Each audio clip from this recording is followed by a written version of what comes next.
So let's talk about support ults, because I think it might be one of the most misunderstood things literally in all of Overwatch.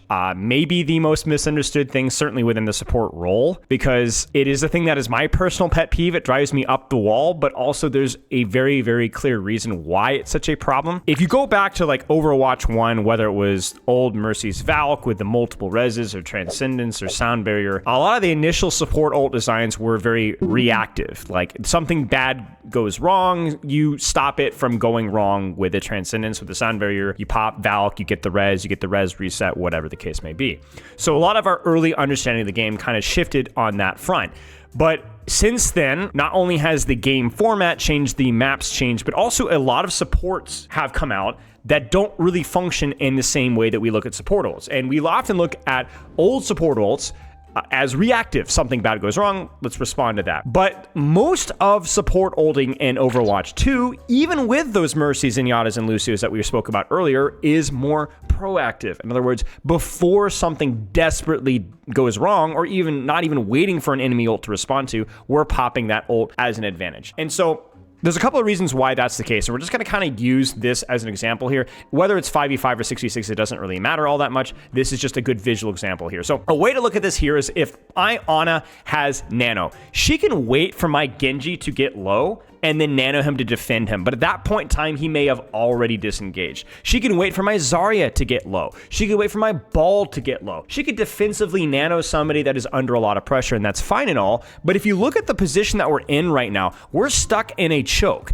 And we're going to continue to be stuck in a choke until we get an advantage. And one of the ways to get an advantage is to use a tool. And so nanoing a Genji now, or nanoing a Wrecking Ball, or nanoing a Zarya, or anything along that front might be the response that causes enough chaos so that we get out of the choke. You see, proactive is better, not just for the getting of the initial space and causing chaos, but it also forces a response. When you use an ultimate first in Overwatch, generally you're going to have an ultimate used in response, but as we know, it's usually not just an ultimate. If I nano this Genji and they pop Lifeweaver ult at the same time, that's probably not all that's being used. Nano for Lifeweaver ult, okay, but the Sigma probably also pops his shift, his kinetic grasp. They maybe immediately mercy beam him. The Ashe coach guns out. The Genji deflects or dashes out. We've got a defensive anti-nade. And so what ends up being a 1-for-1 trade kind of becomes a 1-for-1.5 or even a 1-for-2 trade, because they use an ultimate in response and they blow all their cooldowns. So a lot of times, if you're able to use the ultimate first when your team is ready, of course, you're able to get a huge cooldown advantage, just because they'll use an ultimate and cooldowns to respond. But the question is does this apply to every ultimate? Aren't there ults like Transcendence? Aren't there ultimates like Sound Barrier and so that you use reactively? The reality of the situation is some of these ultimates are a lot harder to set up proactively, and we're going to go on each individual ultimate with multiple different examples to kind of teach you guys how to use it properly here. In the meantime, we'll go over a couple more details that you guys need to know that kind of largely apply to support ults. So most support ults are proactive, or you can use proactively. And by proactive, I mean you're not waiting for things to go terribly before using them. You can use them mid-fight, you can use them early fight, you can use them late fight, you can use them when you're down one, even or up one, but you don't wait until things go really badly. The only real downside of using an ultimate potentially too early is that it can sometimes get disengaged, or you can do it by yourself. The key thing is the timing is basically open with a support ult once the tanks have started trading, or once there's a commitment from either team. Like right now, my Genji is clearly committed. It's totally fine to pop a support ult out. Again, we're going to go into more case-by-case basis as we go through. One of the main things that a lot of supports screw up is when they wait with their support ult, they kind of give their agency about when they want to use that tool to the enemy team. So you're kind of waiting for them to do something, and that takes a lot of agency away. For example, if I have trance here, and let's say that there's nothing easy for me to counter. If I don't have a way to force trance value, to force and set up a way that I can get value out of trance right now, I'm kind of waiting for them to use an ultimate that I can trance. And if they don't do that, then I'll just never use my ultimate. Now, some of you guys may go, well, isn't it a 1-for-1 trade? Well, yes and no. Again, it depends on the situation. If I'm able to use my ultimate and guarantee value out of it, they may not be able to do the same. One thing to keep in mind is that don't be surprised by an enemy response. Again, we talked about it earlier, but if I nano my Genji, don't be surprised when they pop an ultimate in response. This is a more advanced concept called layering, where you use an ultimate, they respond with an ultimate, then you counter that ultimate with an ultimate, and so on. That's a very advanced concept. That's often how ult trades at the highest level go. But the key thing is when you pop an ultimate, you don't automatically win the fight. expect a response. And solo ulting is often totally fine. So like if my Wrecking Ball is able to mine off a big area on point that maybe only the Ashe is on, but it guarantees the kill on Ashe and guaranteed clears the space, it's probably okay. I think the big difference between 5v5 and 6v6, if you guys have questions about that, is that I think 6v6 opening with an ultimate to get space is even better. So if I have, like, let's say if I had a Kitsune Rush here and just use Kitsune Rush just to get out of the choke, in 6v6 it's a lot harder to get out of the choke. Just using it for space, even if it gets disengaged, is totally fine. But actually it's even harder to disengage a support ult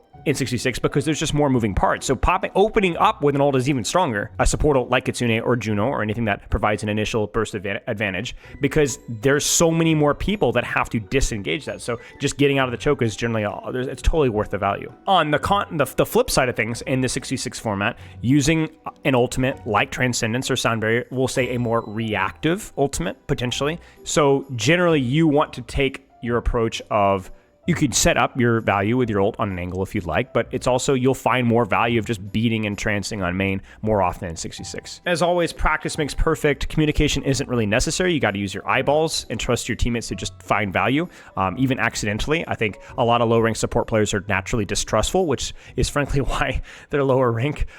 You don't need your teammates to perfectly capitalize off of your ultimate. A lot of the tips and tricks that I'll give for the support ults are going to provide value even if your teammates don't consistently do what you want them to do. That's the key thing. So I'm gonna have 3 tips for each. Okay, so 3 tips for Ana. Okay, so let's talk about Nano. Number 1, Nano combat. Nano people who are engaged on the enemy team or are being engaged upon. That means that you can defensively Nano or you can offensively Nano, but don't wait when you see that opportunity. The nice thing about Nano is if somebody's on top of that person, whether they're fast or whether they're slow, they're going to get immediate value out of that damage reduction and damage increase immediately. Nano used as a defensive tool is more often better used on immobile heroes that are being engaged upon, because if I Nano, let's say my Cassidy, who's way in the back, he may not be able to force his advantage on the enemy team, so I want to Nano him when he has a good sight line or if he's being doved. Alternatively, Nano used aggressively on a mobile target is often very good because they can force that advantage. And then the final thing is, obviously this is more perk related, but you do need to consider self Nano as well in terms of when you're Nanoing, how you're Nanoing, and how you're setting up your position prior to Nano, because you also do more damage and can take more damage with your Nano once you get that perk activated. So let's take a look at here. So who is actively in combat right now? You got Sigma, right? We could see through walls. We could see our Cassidy actively being engaged on, has a good sightline. And Genji's not in active combat, but he does have the mobility to force that combat. You kind of get what I'm saying? So actually here for my Ana, we could Nano Genji. He's close enough to access and force pressure. He doesn't even need to have Blade. We can Nano our Sigma, or we can Nano our Cassidy. Now, I'm going to prefer the Cassidy here because I know for sure he's getting smoked right now. He's under a lot of pressure. And or I would prefer my Nano on Genji because he's super highly mobile. But this is a perfect example of literally any of these are fine. Any of these are fine. You don't need to sit and be like, oh no, there's a tier list of... I don't want to see tier lists of who to Nano, who not to Nano. You know, everyone knows probably don't Nano the Mercy most of the time, okay? But really, Nano targeting is way more flexible than people think, all the way up to the highest rank. So right now, use a Nano. Yes, he has the confirm option, which I don't love. That extra input wasn't good, but this is perfect. And so let's watch Vanilla. I don't know why he's ulting. Just shoot! Vanilla! Vanilla, no! No, he wasted it! But ultimately, the Nano works. It keeps Vanilla alive when he otherwise would have died. They get the kill on Sombra. They get the space. He gets zoning value. And now they're able to actually win the fight off of a result of that space. So, nice job, Ice-T. Great Nano. Well done. All right, Hanekawa. Probably not going to Nano our Mercy here because she probably won't be in an aggressive position to get value out of it. Probably won't Nano our Widow because she's probably not going to get dove. And she's also probably not going to be in a good position here. So Nano on Ball, probably fine. You're powered up. Get in there. What's the problem with this Nano? This is where your skills and Ana is tricky. Ball has potential and will be engaging, but you have to use your eyeballs here, right? He's just not... He's not doing anything, right? Now it's the Ball's fault. He's kind of a goofball here. Get it? But also, this Nano, probably he's not really in on anything at all, right? So this is where, this is an awkward one for this Ana. Maybe you have to wait until Oh dear. Maybe you could nano your Ashe here if you had it. Maybe you could nano your ball a little bit later. I want to highlight something. As bad as this nano was, the ball was kind of engaged. You know? I mean, without nano, he would not be at the HP that he is right now. And then you got Lamp, and then you got Trance, which means there's no Discord. It means that there's no damage. It's not a terrible nano. The intention was there. So even an imperfect nano, partly due to our own mistake, partly due to our teammates' mistake, actually is okay. Okay. 3 rules for BAP. Number 1, open sight lines. Somewhere, like at least a certain 25, 30 meter distance, 20, 25 meter distance where you can see and do damage. That's kind of like what you generally want to aim for here. A lot of damage, a lot of healing, but you need sight lines to do so. You want to do it at like point blank range where you can get run over in any way, shape, or form. Weaving with your damage and healing. And by weaving, I mean damage heal, damage heal, damage heal. There's like that kind of like balance that you can do with Baptiste at higher levels. It's not as important with BAP because you have spikier spikes of both healing and damage. So you don't have to focus on as much of general pressure and more about, oh, they overextended. I can get 1 or 2 clips and they're going to die. Or, oh, my guy's under a lot of pressure. Let me double freaking heal this guy and hit every direct heal. So it's not that the ceiling of what you can do with weaving is less there. It's just, it's okay to just damage or just heal to really amplify depending on what's necessary here. Finally, it is pretty nice to have cooldowns because when you pop window, you might become a point of attention or contention from the enemy team because they're like, oh, this guy's got freaking window. We need to stop this guy from getting value out of that. And so therefore you need to be prepared for a little bit of extra attention being put on top of you, and having either regenerative burst amp or both may help you to guarantee value out of the window. Last thing, I almost forgot here, but you don't have to worry about everybody being able to shoot through window. I think people obsessing about that is part of the reason why people wait to use window so long. Even just you shooting through window on a good sightline is a huge deal. And remember, in Overwatch 2, people tend to spread out a little bit more, and that's good because that means that there's a lot of crossfire, and then you run it right down the middle. So where are they supposed to hide? They either hide from you or your team. They can't do both. So let's take a look at this BAP window here. So we're down 1 now. We don't have an amazing sightline here. It's okay. And we don't have our lamp, but it could be okay here. We're kind of waiting for the enemy team to commit. And as soon as they commit, I want to see this BAP window. Not really a commitment. Now, you could BAP window right now. Why? They freaking nanoed ball. This is a commitment. Now, you could sit here and nano and pocket your Zen, or nano shoot the ball, or heal your Sigma because you're expecting them to walk forward to the ult, right? But we need to ult this. We're thinking, oh, it's a bad nano, but is it? It's a good lamp. And see, now everything is freaking chaos, right? They've walked on top of us, and we no longer have that safe sightline that we did earlier. And so the more, and you see, this is where things get, we kind of missed their opportunity. For this to work, we needed to not let the ball do as much as he did. If we had windowed earlier, we could have stopped the ball from doing as much as he did. This fight was almost lost. But that was really risky to wait on that. We have, I think we're thinking about it. We're thinking about it. So our Sigma ults and misses. Thank you, Nodlin. Wait. And now, yes, this is good. They've turned the corner, balls in, use it. It's a little risky with a Widow, but yeah, we needed to focus more on DPS and more on dueling. We're too much healing. So we were a little bit too open. So ironically, we talked about open sightline. Maybe not as much versus a Widow damage twisted Ashe, right? Definitely a tricky nuance. And then we didn't really window with intention of what we were doing with the window. So the timing of the window to the commitment was okay. But when you pop window, you are a crazy duelist. Our first response is to heal. Why? Right? You can almost 1-clip Ashe with this here, right? Remember, it's 2 times damage, right? So we kind of get a little lost in the sauce. We're not as intentional about whether we're damaging or healing with it. We heal and it wasn't needed and we die. BAP window is not free value. You can get and will get punished for it. So you got to be really smart with the timing of with it and what you're doing with it. Let's see if there's a window here. No commitment, no commitment, no commitment. It looks like we're kind of setting up for, can't really see anything just yet. But as soon as that, like, honestly, right now, you know somebody's going to have to touch cart, right? So there is going to be a commitment. Use the BAP window.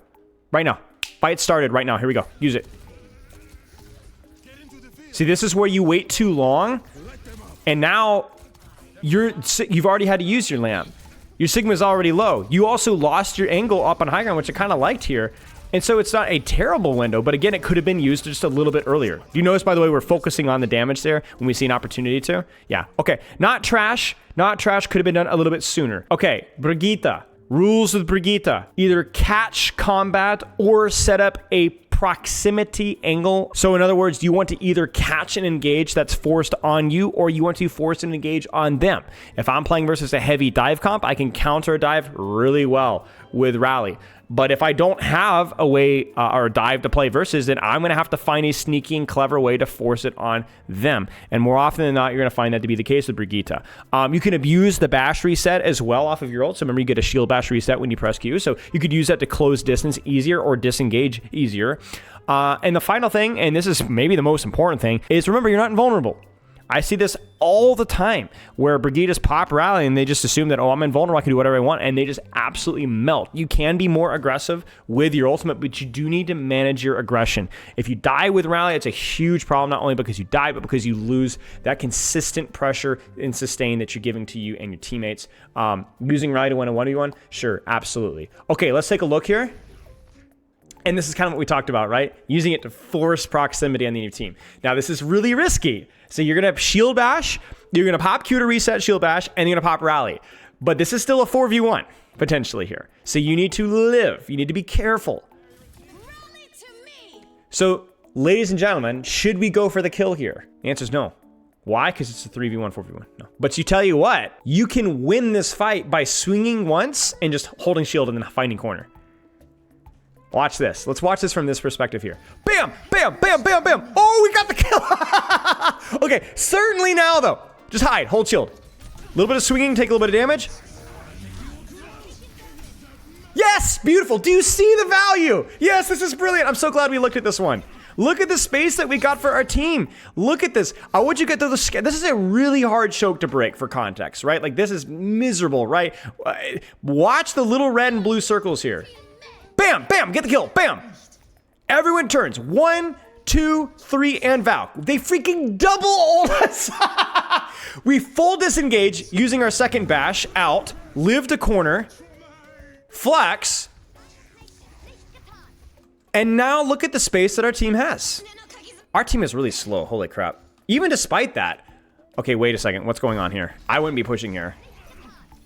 I would not be pushing. Oh my days. I would not be pushing. I would not be pushing. Why are we pushing? Oh, it's, yeah, we're screwed. Yeah, so our team sucks. Widow dies or a Hanzo. Unfortunate. And then we completely inted afterwards. But I'm not going to lie with you. That was really good. That was really good. Really, really, really, really close to brilliance there. Big fan. Notice that there was aggression because we had to find a way to create a... And we didn't just close the distance by bashing into the tank, right? Not what you want to do, especially versus a Ramatra. It was sneaky. We used cover. It was really good. Up until the end. Team sucks. GG, go next. We got another Brigitte code here.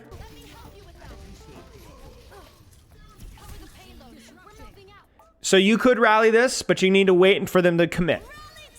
This is a little early. Let them come in a little bit further, then pop it. Remember, you need that proximity here. And so then now we can't reach them anymore. You notice that? So it feels a bit awkward.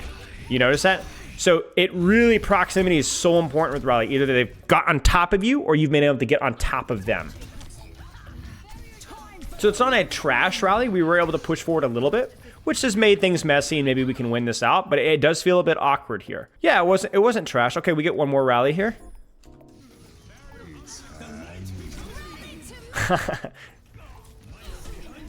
Yeah, if again, you notice how these rallies that are farther away just don't feel as good.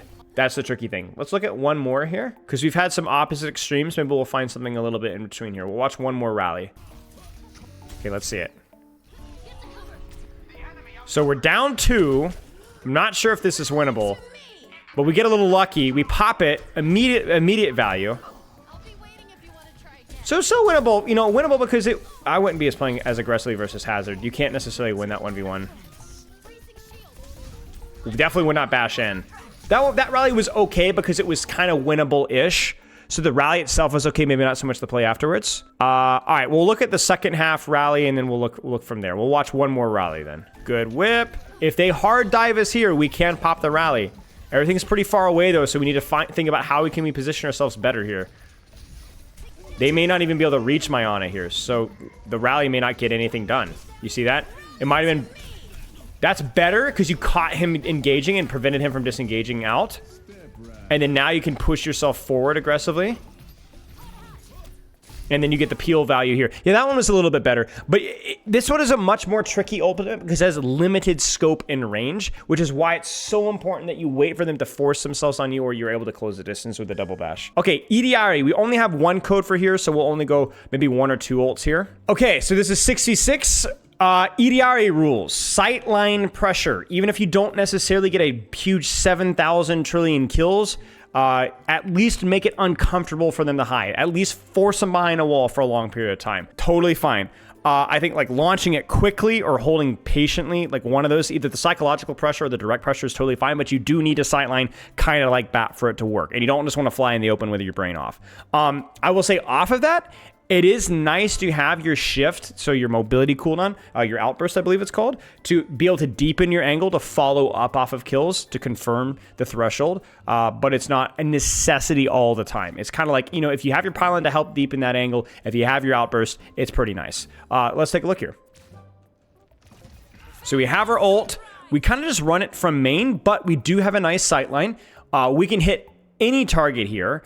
But you kind of need to think about what are the targets that are either going to blow up really quickly, what are the targets that don't have a lot of cover. This one is tricky for me. I would say because of the Zarya, I would like to either get a target that the Zarya cannot see so she can bubble it, or a target that will blow up instantly. So maybe that, yes, this is the play here. So even though they're far away, that zoning value is pretty good. So you notice that, look at the value of the ultimate before we even pull it. Let's just watch. Watch the blue circles. Right here. Watch it. Zarya backs off, looks at you. Ram backs off. Juno hides. Bastion backs off. Torb backs off. Ana backs off. Torb's hit. Overloads. Runs. Ana's looking at Torb. Right? And that's the space that allows your team to get out of the choke. This is especially true in 66 where, again, we talked about it earlier. Using that ultimate to get out of chokes is so incredibly powerful. So, zero kill. Illari ultimate. That's good. It's good. Totally fine. Pretty awkward situation with the Zarya bubbles as well. I'm a fan. That's called a non-flashy, but fight-winning ultimate right there. Fight-winning ultimate. All right, so we take space. We get a nice sightline. We might combo this. That's going to hit a lot of people. Wow. Totally worth it. We are trolling. Okay, dying there was silly. Angle, sightline, placement, really big. Really big. Nicely done. We'll watch, let's watch one more here. Okay, we just used it. Let's check it out. So what's our sightline looking like? They just pop nano. We have a great sightline here. And you see the clump. Now let's check it out. So the placement. Oh, dude, you got destroyed. Caught in 4K, baby. Goodbye. Somebody in chat said they dropped a plat Illari code. We'll take a look at that. This bozo. At least with Diva Matrix, there's at least the excuse of it being big, you know.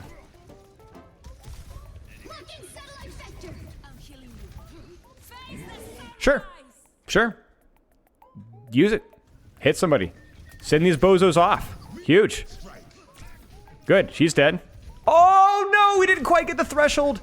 But you can kind of see. Basically, here's what's happened is you miss the shots. You fumble the bag. Okay, go next. That happens. You got it a little bit too late. But that was turnable there. You hit that shot, she's dead. Hit this shot, she's dead. This is still a winnable fight. And even though you might lose the fight, you're going to chunk 2-3 people down. Even with res, 1 or 2 people down. And that's going to allow you to retake easier. So I think this is a concept that like I have to be like, there's like a lot of pressure, a lot of support players put on where they have to be the main character. I have to be the support, has to carry the fight and single-handedly win. And it doesn't. It just needs to give you a significant advantage. I'd be okay if we popped their ultimate on that sight line here. Pop it right now. Oh, okay. Yeah, a little overkill now because they just blew literally everything. And that's the danger with waiting too long is everybody gets excited and pushes theirs at the same time. Let's see if we get another one here. Yeah, maybe we'll do bookmarks. I've never used bookmarks because I think they're kind of useless, but for this particular thing, it might be useful. Yeah, again, you see they're hiding. Hiding. Maximum psychological damage. You lost that position, you should have stayed there. You should have popped out to the left, popped your pylon, but the damage is still done. You notice that the Reaper Doom die while you're waiting and holding your ultimate? That's the indirect value that we saw earlier too. That is all for Illari. We're gonna move along to Juno. Big thing with Juno. Don't wait. It is not a very good reactive ultimate. It heals a decent amount, but that's even been nerfed. It doesn't heal a ton. It is way better used to create and sustain an early advantage, especially with that damage boost, right? So use it, use it. There is very few ultimates that quote unquote counters. Very, very few. It's just better to use it to create an advantage and sustain that advantage, especially because it lasts a really long time. So we want to see it used. You could use it on main. You could use it on an angle. You can use it on your team. You could use it on yourself. 1 or 2 people is fine. It's a lot of healing. It's a lot of damage over a long period of time, which means it creates and creeps an advantage. We could use our ultimate now. Yeah, it was too late. It was just a little bit too late. If we'd use it a tiny bit sooner, as soon as you recognize this fight was still winnable, I get it that we're split, so it's a little bit complicated, but right now, bam, pop it. It's not, it might keep our life. We wait just a little bit too long, bam. I saw the vision there. It wasn't an egregious error, but it had to be popped a little bit sooner. I've seen people die in Kitsune and Juno ults more so than any other ultimate because of that reason. I actually don't know if I like this ultimate because we've already popped one and there's only 2 of them here. This is like at best a 3v5 and we already have an active ultimate. So I actually don't like this one. I don't think we need it. It's a 5v3 with an already active ultimate. If there had been 4 people here or if we didn't have Visor, then maybe. But I'm not as big of a fan of this one. Probably not necessary. It's still fine. It's not a bad ultimate, just probably not necessary. So that kind of kills our ult economy there, right? That's the balance that you have to do, and I think a lot of people struggle with that one. Let's take a look at another one here. If you're on a good angle, then no, I don't think you always have to follow your Juno ultimate. You can use it for yourself or for your team. All right, this is a scrim. Looks like a scrimmage. That's the stats. All right, let's see.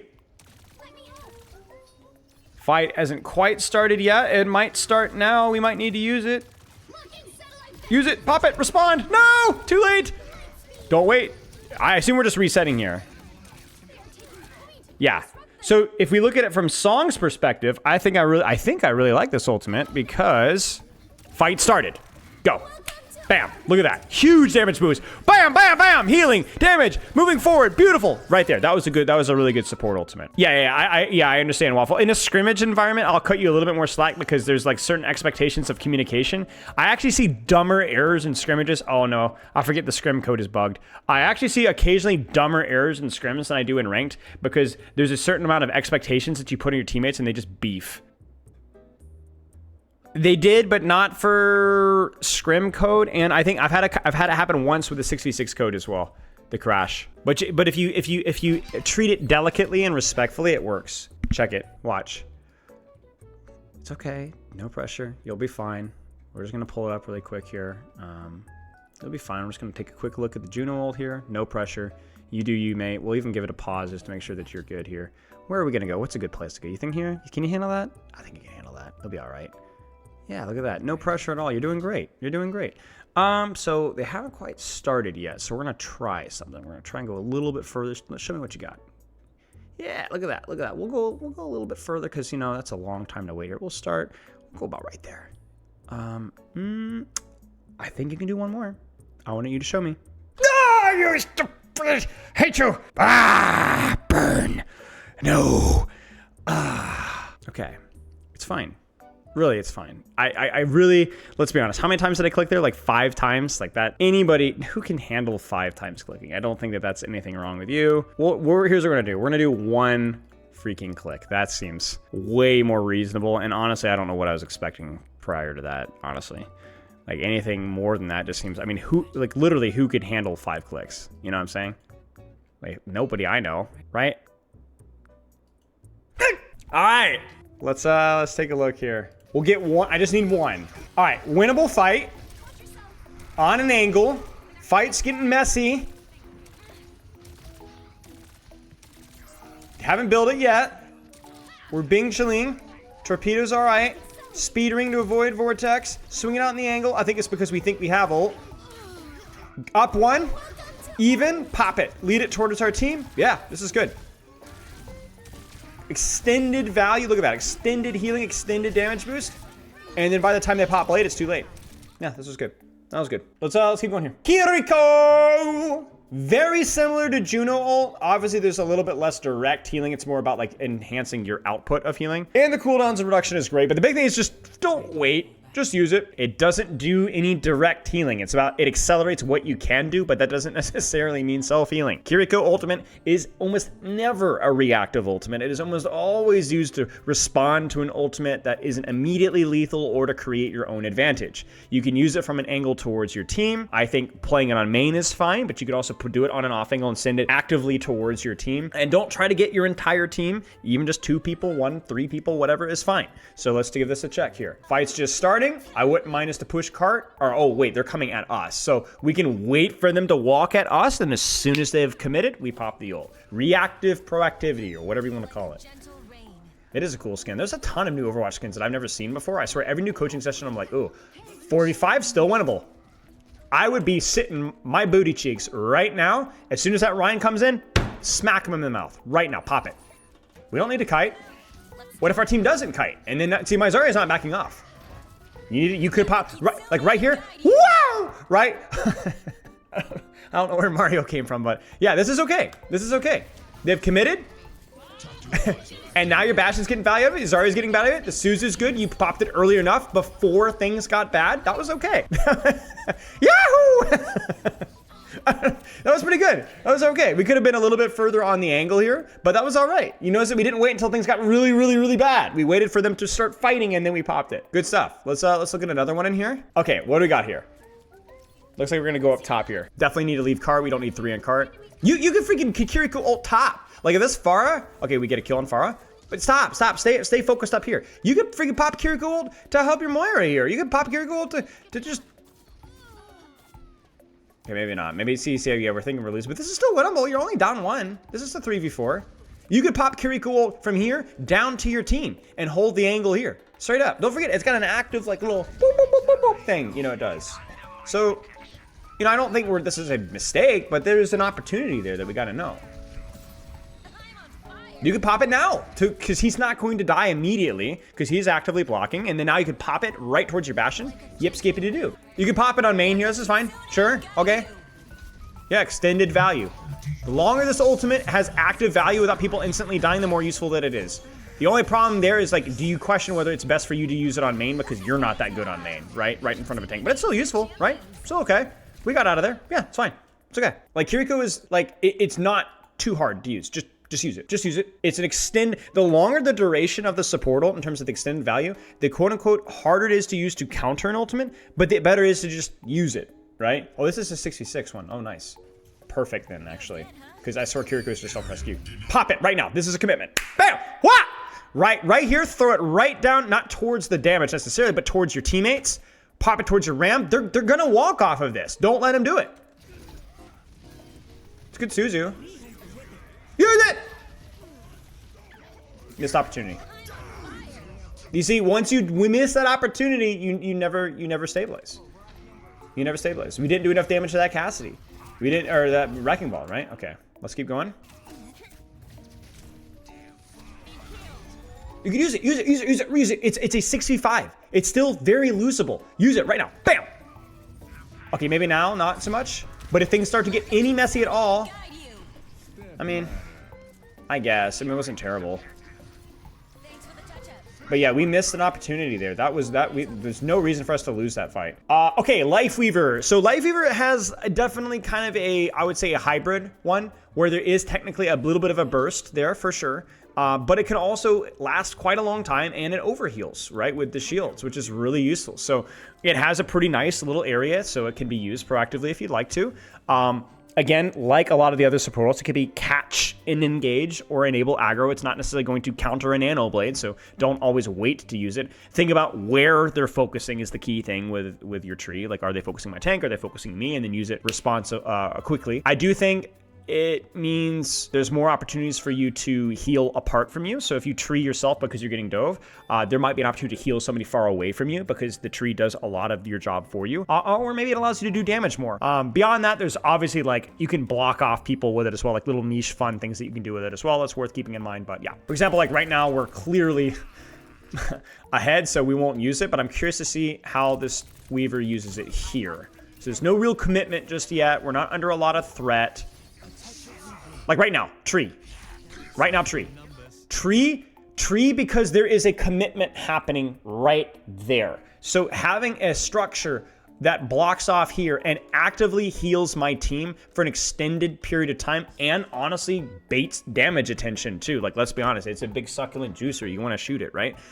That's very helpful for anybody that might be fighting here. The reason why I say fight tree here is because this is where the combat is happening. Now, we've also nanoed this, so now the tree is no longer necessary, but there was a window there. And see, that's the mistake. That's the mistake. We don't need to do two for the sake of one, because actually now the combat's bleeding here. So the tree needs to be put here. You kind of see what I'm saying? You don't do two ults that do the same thing, right? You use one and you didn't use it, so then you're auto nanoed, and then you use your tree like 5 seconds too late. And so now your Ana's dead, your Hanzo's in trouble, only wins because he hits a crazy shot. You have to lose your angle, and your tree doesn't do anything, right? Outside of overheal an already nano boosted full HP Zarya. But I think tree, if you're quick with it, is a really cool ultimate. You can use it really fast in response to pushes on yourself or your tanks. I'm not a huge fan of this position in terms of the vision that we have for right now. Like with how far forward we're fighting, like our Hanzo's in trouble and we're not going to get any help. But you could tree this right now. You could tree that corner. So we nano the Zarya again, so you probably won't. But then you can also, if they had not nano boosted the Zarya, you could drop tree right here so that your Zarya and Hanzo don't immediately die. You're getting dove by Winston, but if that had been like a nano, let's say, or if I start to get primaled, oh yeah. It's just a bit awkward. We never really want to be the first guy going. And I think if you can communicate with that with your supports, like you always want to try to be that. And we don't even get a chance to use our tree. Yikes, that's sucky. Let's take a look at another tree here. Well, maybe not. We could have just jumped off to our left here. We need to not be here. This is not safe. You could tree yourself. You could tree yourself. You could absolutely tree yourself here. Like you're under, like this would be, yeah, I don't know why we didn't tree ourselves. It's fine. You will kill the diva if you tree yourself. You keep yourself alive. Use it. Don't wait. Use it. We're now 2 fights in a row where there was technically small windows at least to use our tree, and we still haven't used it. We could be like 40-50% off of our next tree. It's okay, but there isn't a lot of contention here, right? Like we waited until we'd actually already backed out and then pop tree. And so it actually works out because we get hooked into it, but we treed a location that wasn't under a lot of contention. And then obviously the Roadhog is definitely, that's one of the minor tips. We didn't go as much into minor tips today, chat, but like obviously there are counters for certain ultimates, one of them being like Roadhog will melt your tree. But I honestly wouldn't worry as much about that. We could have just used it earlier. Don't do it. Don't do it. Don't do it. Don't do it. Don't do it. Just get out. Just get out. Get out. Out. No! Okay. This is not winnable. Okay. So first off, I don't love the tree placement. The contention is not it's not terrible. It's not terrible. It is close. It is going to reach us. That's okay. But I think we're too much behind. I think we're too much behind. I don't know if it's going to, maybe it does, but this is not really a winnable fight anymore. We are now stuck on our own tree. And you know what? Honestly, it lasts long enough to where it works, I guess. We're freaking peddling our own tree. We're cooked. So it actually ended up working out, even though I don't like the mathematics of it, because at least the placement was decent, though. The placement was decent. All right, good stuff. Let's cook it up. Lucio. Woo! Lucio's ult is one of those ultimates, the very few in Overwatch 2 that are pretty good at responding to threat. There is a bit of a cast time, so you do have to be careful, but you can counter DPS, tank ults, support ults, and so on with Lucio ult. You can absolutely use it proactively. I like to use Lucio ult to counter the first ultimate that I see, even if it's something like Bob. It doesn't have to be Blade. I think even using it to counter something like Grav is not always super consistent, but using it to counter the first ultimate most of the time is pretty reasonable enough. You do have to use it quickly and decisively, otherwise you'll do what we call an Ajax and die during the cast. It's very easy to get it wrong.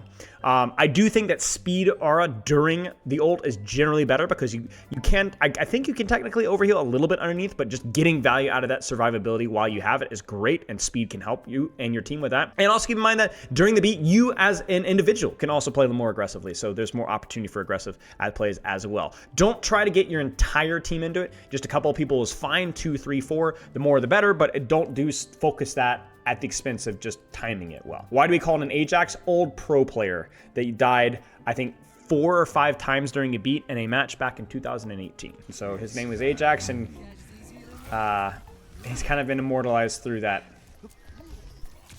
So like right now, we could absolutely beat our Malga in right now. Like right there, if we'd been a little bit faster post high noon, beat for me, for my Genji, for my Malga, keep him alive, and then also create an opportunity for us to go in. Now you're like, oh, but he might have died anyway. Yeah, but it probably would have forced an ultimate. Remember, you're not using a support ultimate to guarantee a fight win, but at least to give a chance so that you can actually at least force another ultimate from the enemy team. Oh dear, we got a little bit pulled out of position. Beat! It's okay. It's a mid-fight beat. It hits a couple of crucial people, and we're in a position to actually fight with it. It's okay. I'm not as big of a fan of some of the other things that you're doing, but I actually think the beat was okay. I think the beat was okay. There was fight happening. We were only up 1. A lot of people were able to get it, and you were able to go more aggressive with it. It's all right. I can live with that. Beat is not an easy ultimate to use. That LOS check where you can't hit people behind walls can feel very difficult. Do it. Oh, no. That's an Ajax right there. I saw the vision. That's where you need to play a little bit more carefully right before you build beat so that you don't end up putting yourself where you're missing HP as you cast it. That is what we call an Ajax, ladies and gentlemen. All right, let's see what we get here. I respect Frokey for actually sending this in. That's actually so Sigma male. Yeah, Ajax, so what? Who cares? You guys are lucky to learn from me, my friends. All right, getting spawn camped a bit. We could beat this potentially if we wanted to. Just to confirm that kill there, to allow my Genji to go in, Ana go in.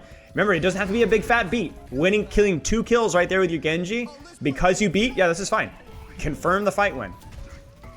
Honestly, at this point, it's fine, but maybe it was, you were already up 2, I think, at that point. So, like, honestly, maybe the beat should have been used earlier or not even at all. Let's see what we got.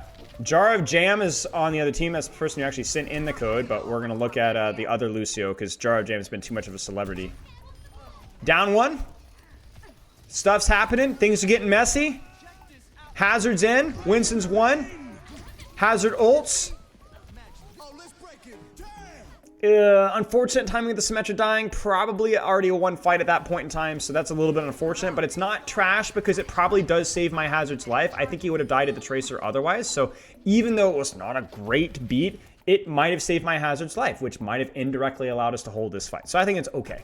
I think people are super nitpicky about the optimal supportal, but reality is that could have indirectly been just as impactful as a huge 5-man beat. Let's look at Jar of Jam's beat here. Oh, this is going to be such a clutch beat, I know, from Jar of Jam. Let's go. Oh, all right, here we go. Context here. Ooh, yeah, notice we did it quickly. What minus... Yeah, notice that we did the beat immediately, so it did counter the ultimate there, right? So that was good because we came in at full HP, we had our amp, we had full HP, full cooldowns, whatever. That's where beat will actually counter an ultimate like that. Whoa, wait a second. Something just happened here. Did you guys see this? We got really lucky here.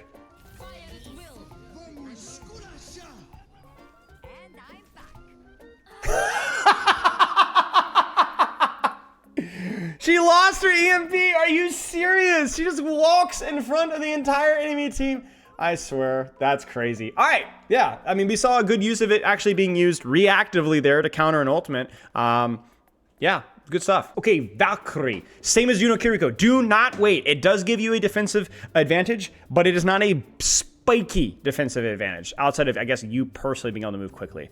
It can be useful to enable safer res, AoE pressure, pocketing people that you otherwise wouldn't be able to pocket, like in a deep dive.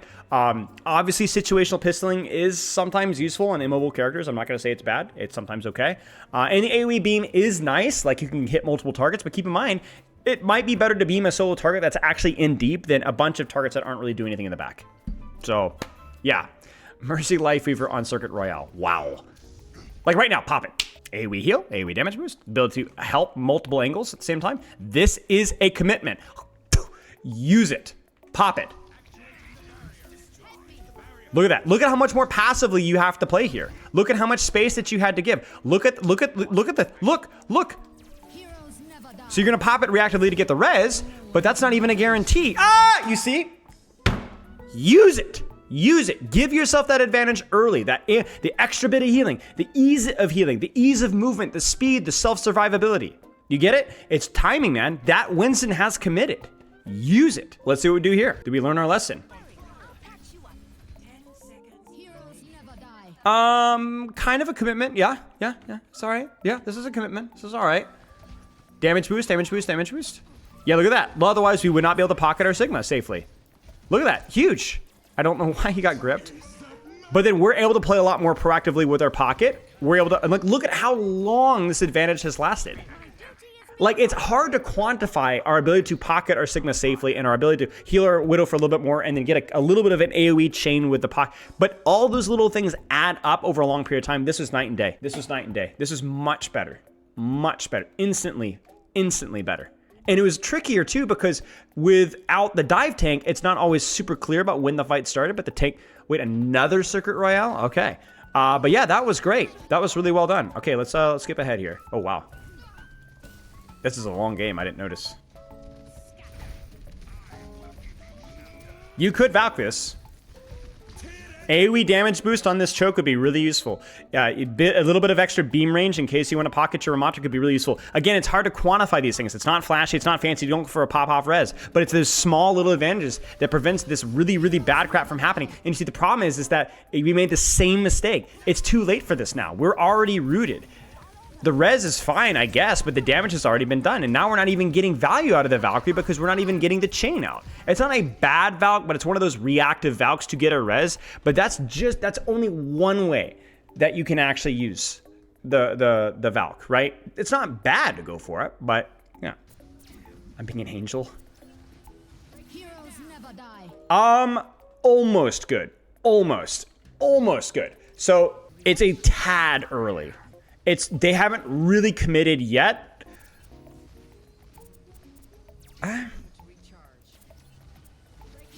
Honestly, actually, okay, I take it back. I actually don't think this is too bad. I'm seeing way more happening on your screen leading up to it. So I lost a little bit of context. I need to change this to 7. I'm not freaking 20. On second watch, I actually like it better because you have a Reaper and Spawn. So this is okay, no. But yeah, you're taking significant damage here. They are trading right now. And this is a 14, 15 second ultimate. This is fine. Yeah, this is fine. You're getting good chain value here. You're able to use your verticality. Your team is able to kind of wiggle their way forward. You're able to confirm a safe res right there because of the Valk and the sustain that you get during the Valk. Otherwise, that wouldn't have happened. And then they pop 1, 2, 3. Yeah, this is good. These are good. So we don't have it yet. We're up 1. Yeah. Yes, Fairy Sugar, yes. Okay, we're up 1, but they have committed to a recontest. Don't play games. Freaking cap. Use it. Look at the AoE chain here. Like, think about how much more DPS your team does because of this. There's no real opportunity to pistol. Yeah, sure, do it. Absolutely. Absolutely worth. Absolutely worth. Good stuff. Use it. Freaking use it. That's gonna be that's literally today's key line for like literally every support. Freaking use it. Moira, same as Juno, same as Kiriko, same as Mercy. Use it.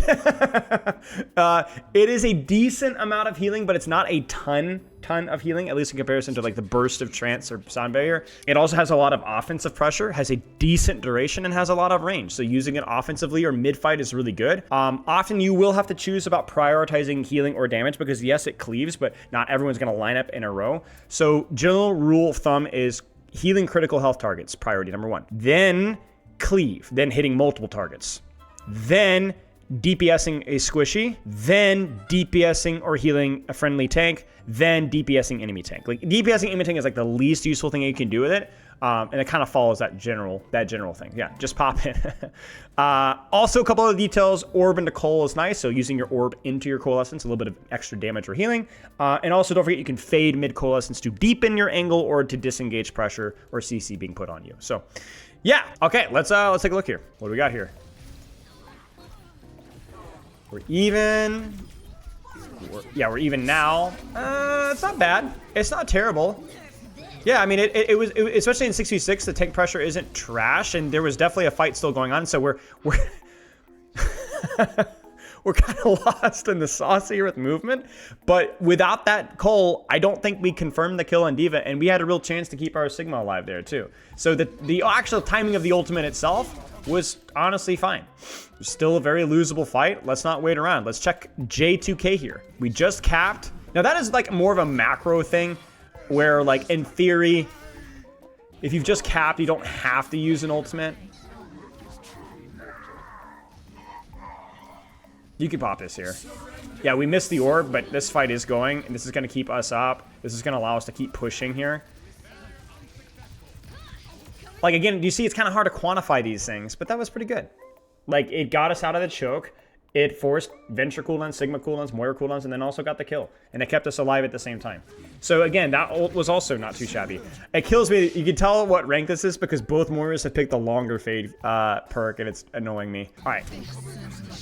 You could do it. You could do it. You could have done it. It might be too late now, but you could have done it there. Pop it. Pop it. Pop it. Pop it. Pop it. Pop it. Pop it. Pop it. Pop it. Pop it. Pop it. Pop it. Pop it. This is a commitment. Pop it. Pop it. Pop it. Pop it. Pop it. Pop it. Pop it. Ah! Too late. Too late. Too late. Too late. Too late. So many opportunities where that enhanced DPS, cleave, sustain, healing could have mattered here. It has to be used. It has to be used. You wait till you get too big of an advantage. It's not going to scoop you out. This isn't Transcendence. You know? Okay. Engagements happened. Our Rhine's in. We're in. Let's go. Let it rip. Now, you have to be careful of things like Doom Punch, of course, but you have faith for that. You can manage your distance. Like, Cole goes for a big distance. Big distance. Don't wait. Don't wait. Don't wait. Don't wait. Use it. No! It's too late now. It's not too late, but... Again, with a longer fade, man. See, it's fine, but you notice that it feels like now we've kind of, like, disengaged ourselves from the engagement.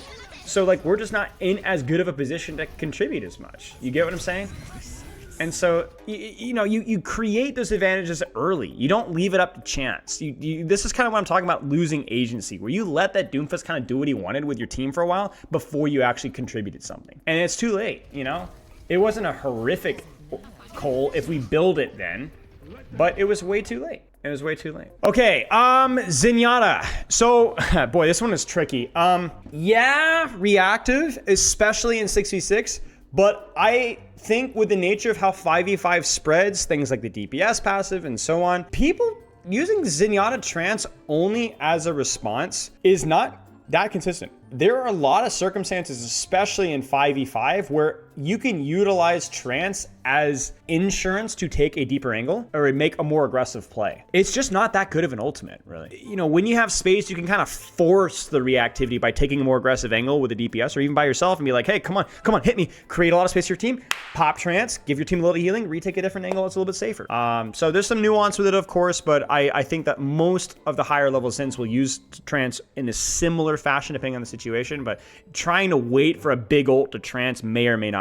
You're going to have your mileage may vary with Transcendence. Discord is nice if you can get it up before you trance. That allows you to have some sort of offensive output, because remember, you can't put it while you're trancing. And do end your Transcendence on cover, please. You're not invulnerable after trance. Just keep that in mind.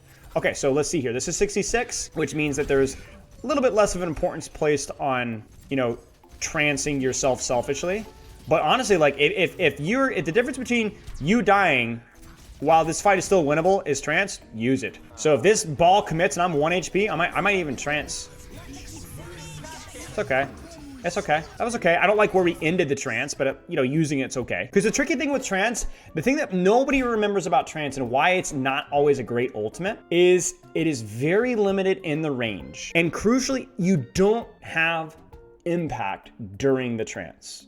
So you lose a significant chunk of your offensive output when you use Transcendence. That's what makes Trance hit or miss. So we've got Trance again. There's not really a good safe angle for us to take right now, so we can just take a sightline on back. But in our mind, we're thinking, is there something that I'm gonna wanna Trance? I think it's really helpful with Trance to think ahead of time what you might want to counter and look for that to happen. Like right now, for example, I might be more aggressive pushing forward and be more willing to Trance this because I have Trance. I don't wanna position foolishly, but I might be a little bit more, see right there, that's a little bit too gun shy, right? It's hard, I understand, it's very difficult, but not only, I don't know why he Trance, not only was it not necessary, but it also removed your offensive output from the battlefield. Sure, he was crit, that's all right. And then you went in, it's a shame we didn't get our Discord up, but then you went end back or towards cover. So we ended a little bit safer there. That was more reasonable. And we got a Trance here. Pretty good Zen map, at least to start with. Nice and juicy sightlines. We can deepen we can be a little bit more greedier with our angle here. There's no Widow that we have to respect here, so I wouldn't mind just kind of like egoing this angle here because it's a much longer sightline. You can see how compressed our sightline is because we're on the left side. It's just a much more compressed angle. And we have Trance here, so we could be much more aggressive. Just take the angle here, do something silly, hold this position here, go for something greedy, pull them towards you. Remember, do so where your team can actually fight at the same time, right? You never want to just get your Trance force while your team is doing nothing. Yeah, see, like, this is pretty aggressive, right? I would go towards cover, and then we Trance. But that was a lot of attention pulled. That was recall, that's Diva, Matrix Micro, Sleep, Nade, and so on, and then just don't end in the open here. You get what I'm saying? Don't end in the open. Okay, let's rotate left. Rotate left. Take your wide of an angle as you like. You're not going to get punished for it. If you need to trance this, you can, but I think, like, if we were better with cover here, I don't think we need it. Like, we kind of stood in the open. That's okay. It was mostly a consequence of us stopping our rotation, just going back to stay into the open instead of just kind of sitting here and helping our Ana from here. So that felt like a forced trance as a result of that positioning. We won't go into too much more in detail there. The reality is that it's just going to allow you to take a little bit more of an aggressive, wider, open sightline, force them to have put attention on you, and then you can catch the ult with trance. If you see an opportunity to keep somebody alive, to keep yourself alive, it's totally worth it. Don't worry just about grab dragon all the time. It's not always as consistent as that, and you might not always be in the best position to do that anyway. Okay, you know, this is obviously like, what do we say with the shoot, what was the project that was like an inch deep and a mile wide? You know what I'm saying? Like, we didn't go into every single detail and nuance with support ults. It's not possible to do that in something like this, but I hope it at least gives you some insight about the value of proactivity whenever you possibly can, and then ultimately trying to find ways, just little tips and tricks that'll help you to be a little bit more consistent with it.